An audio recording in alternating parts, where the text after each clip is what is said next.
Hello everyone, welcome to Monday Morning Must Knows. My name is Merlin Rothfeld, and here are several things to pay attention to for the upcoming trading week. Now we'll start things off with the earnings calendar. Of course, earnings have been in the hot seat. A lot of retail companies reporting, and that's been really exciting. Do we get more retailers this week? As a matter of fact, we do. I've got two big names for you to pay attention to, so let's get things started with that. We have 514 companies reporting this week, and on Monday, you might recognize a couple of these names. You've got Allegiant and Urban Outfitters. Tuesday, probably your big day there. You've got Nvidia, Lowe's, Baidu, Autodesk, Medtronic, Abercrombie & Fitch, and Kohl Stores. Now, those last two, Abercrombie & Fitch and Kohl Stores, those ones are pretty important because earnings have been fantastic. Most companies beating earnings across the board in the retail space, except for Walmart, came in line with retail expectations and got blasted on the earnings announcement. But there are some pretty important earnings announcements happening, as you saw there. So we'll see if that earnings streak continues for retailers. And finally, you have John Deere reporting on Wednesday. Now, of course, on Thursday, happy Thanksgiving, everyone. Markets will be closed, so nothing to speak of there. And on Friday, you have nothing happening either.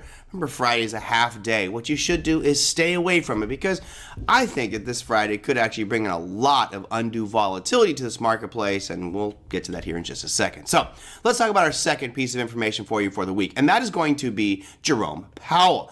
More specifically, the FOMC meeting minutes. As you can see by this graphic here, I'm pretty sure Jerome Powell is not the one taking notes. And of course, he's got a pen in each hand, so he's very eager to take notes. But there are meeting minutes. And this means that during the conferences between all of those representatives and regional bank members for the FOMC, they're giving their thoughts, their opinions, their hypothesis about the economies going forward, what they think should happen with rates going forward. And right now, that's a very popular discussion. You might recall last week when that CPI and PPI numbers came out, there was a lot of talk about inflation's done, it's out of the way, yes, Jerome Powell's not going to raise anymore. Well, we'll get some clarity as to is that true or not. Right now, it looks like they're going to be on a holding pattern, and if that data changes, who knows, maybe early next year we start to see some rate cuts. The markets have been rejoicing over that thought and prospect. Now, what time does this come out? It's important to keep an eye on this one because it could create significant volatility, and that will be happening on Tuesday at 2 p.m. Eastern Time. But we're not done. I've got one more for you, and that is going to be the services and manufacturing numbers. Now, this usually has a clean sweep of Europe starting on Thursday. We'll run through the beginning here. On Thursday at 3:15 a.m., you have France with their services and manufacturing numbers.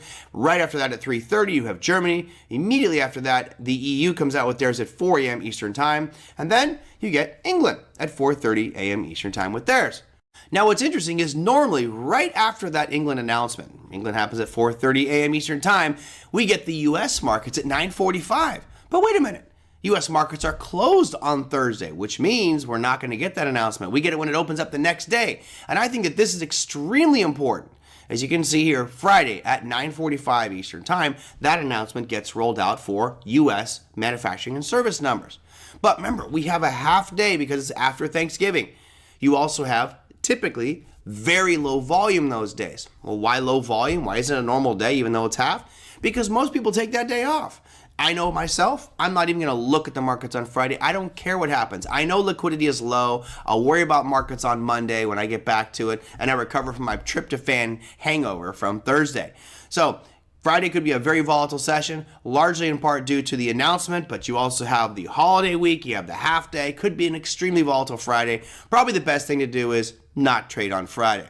Now, as we roll through this Monday Morning Must-Knows, on behalf of myself and Online Trading Academy, we wish you and your family and your friends a very happy Thanksgiving. We hope that you do something fun, enjoyable, and make memorable moments with yourself and your family, and we look forward to seeing you in some of our classes coming up soon. We'll see you next week for Monday Morning Must-Knows.